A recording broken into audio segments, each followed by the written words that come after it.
তো finally Bugatti company এমন একটা কাজ করে ফেলেছে যেটা অনেক বড় বড় সুপার কার কোম্পানি করা তো অনেক দূরের কথা, তাদের মাথায় এরকম কখনো চিন্তাই আসেনি। নর্মালি এই দুনিয়ার মধ্যে একের থেকে এক অনেক বেশি পাওয়ারফুল সুপার কার দেখতে পেয়ে যাবেন, বাট আজকের যে সুপার কারটা বুগাটি কোম্পানি লঞ্চ করেছে সেটা দুনিয়ার সব থেকে ভয়ঙ্কর সুপার কার। তাহলে দর্শক বন্ধুরা, আজকে ভিডিওর মধ্যে বুগাটি কোম্পানি এই নতুন সুপার কারটা সম্পর্কে আমরা সম্পূর্ণ জেনে নেব। তো প্রত্যেকবারের মতো আপনাদের সাথে আমি আর আপনারা ফলো করছেন ফ্যাক্ট টু বাংলাকে। তাহলে আর বেশি দেরি না করে আজ ভিডিওটাকে শুরু করা যাক। তো বুগাটি কোম্পানি 1900 সালের মধ্যে প্রথম স্টার্ট হয়েছিল এবং বুগাটি কোম্পানি 1909 সালে তাদের প্রথম সুপার কারকে লঞ্চ করেছিল, যেটা ছিল আজকালকার দুনিয়ার সুপার কারের থেকে অনেক বেশি ইউনিক। তখন থেকে আজ পর্যন্ত বুগাটি কোম্পানি নিজের সুপার কারের মধ্যে অনেক বেশি আপডেট দিয়েছে। এবার বুগাটি কোম্পানি নিজের সুপার কারের মধ্যে আপডেট দেয় যে বুগাটি কোম্পানিকে সব থেকে বড় চ্যালেঞ্জ হবে এটা তারা জানতো না। মানে বুগাটি কোম্পানি আগের তুলনায় অনেক বেশি বেস্ট হয়েছে, বাট এর কম্পিটিটরও অনেক বেড়ে গেছে। মানে বুগাটি কোম্পানি যখনই প্রথমবার মার্কেটে এসে তার পাওয়ারকে দেখাচ্ছিল, তখনই মার্কেটের মধ্যে নতুন একটি সুপার কারের জন্ম হয়, সেটা হচ্ছে ল্যাম্বরগিনি।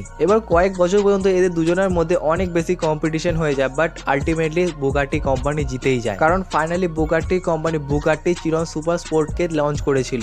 এই সুপার কারটির সর্বোচ্চ গতি প্রায় 400 কিলোমিটার প্রতি ঘন্টা ছিল, যাকে বিট করা ল্যাম্বরগিনির পক্ষে কোনোদিনই সম্ভব ছিল না। তো ফাইনালি এই কম্পিটিশন থেকে ল্যাম্বরগিনি সম্পূর্ণভাবে আউট হয়ে গেল। বাট এখানে কি কম্পিটিশন শেষ হয়ে গেল? না, এর কিছুদিনই পরে বুগাটি কোম্পানির সব থেকে বড় কম্পিটিটর উঠে এলো, সেটা হচ্ছে কোনিগসেগ। কোনিগসেগ কোম্পানি দেখলো বুগাটি কোম্পানি যদি হারাতে হয় তাহলে এই সুপার কারের থেকে ভালো সুপার কার আমাদের বানাতে হবে। তো তারা সেই হিসাব মতো কোনিগসেগ কোম্পানি ভালো সুপার কার বানিয়ে দিল, যেটা ইজিলি বুগাটি চিরন সুপার স্পোর্টকে হারিয়ে দিল। তো এই কম্পিটিশনের মধ্যে বুগাটি কোম্পানি হেরে তো গেল, এর কিছুদিন পরেই বুগাটি কোম্পানি নিজের একটি নতুন সুপার কার বুগাটি টুরবলিনকে লঞ্চ করলো। ভাই প্রথমবার এই সুপার কারটাকে দেখার পর আমি অবাক তো হয়েছিলাম, বাট এর সম্পর্কে জানার পর আমি তার থেকেও বেশি অবাক হয়ে গেছি।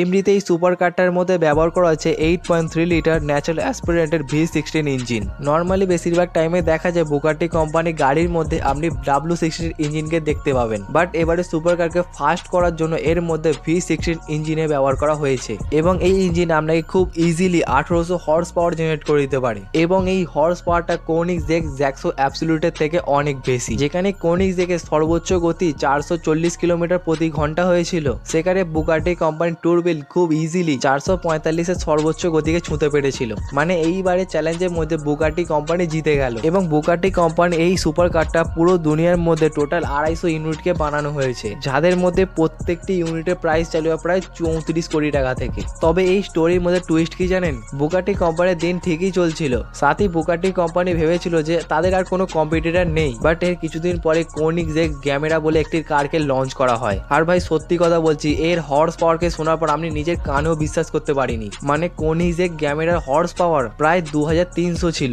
যেটা সত্যি করে এটি অবিশ্বাস্যকর ব্যাপার। তবে এই টাইমের মধ্যে বুগাটি কোম্পানির কাছে সব থেকে বড় চ্যালেঞ্জ হচ্ছে তারা কিভাবে কোনিগসেগ গ্যামেরাকে হারাবে এবং বুগাটি কোম্পানি কি নতুন কোনো সুপার কার আসবে। দেখা যাক এর নেক্সট পার্টের ওপর কি হয়। তবে ভিডিওটা দেখে যদি ভালো লেগে থাকে তাহলে লাইক করতে একদম ভুলবেন, সাথে আমাকে এই ভিডিওটা কেমন লাগলো সেটা কমেন্টে লিখতে একদম ভুলবেন না। বাকি আমার সাথে জোড়ার জন্য ফেসবুক, হোয়াটসঅ্যাপ এবং ইনস্টাগ্রাম ফলো করতে একদম ভুলবেন না।